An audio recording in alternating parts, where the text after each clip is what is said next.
দর্শক আসসালামু আলাইকুম ওয়া রাহমাতুল্লাহি ওয়া বারাকাতুহু। দর্শক আসলে আমরা মানুষ কার কখন কিভাবে মৃত্যু আসে বলতে পারবো না।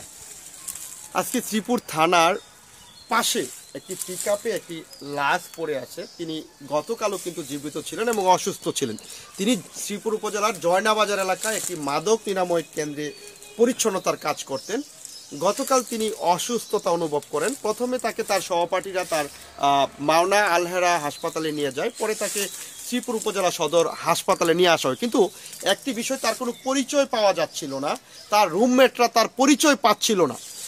আজকে গাজীপুরের পিবিআই এর মাধ্যমে তদন্তপূর্বক কিন্তু তার পরিচয় পাওয়া গেছে এবং লাশ কিছুক্ষণ পরে হস্তান্তর করা হবে।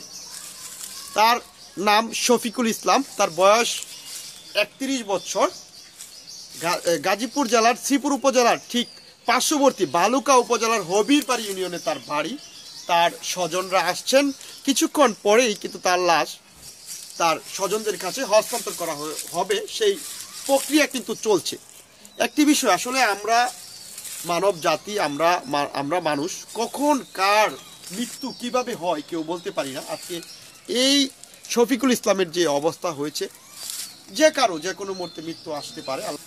আসুন আমরা সবাই ভালো কাজ করি এবং ন্যায়ের পথে থাকি সব সময়। সবাইকে ধন্যবাদ জানাচ্ছি। ভালো থাকুন, সুস্থ থাকুন, নিরাপদে থাকুন। ধন্যবাদ।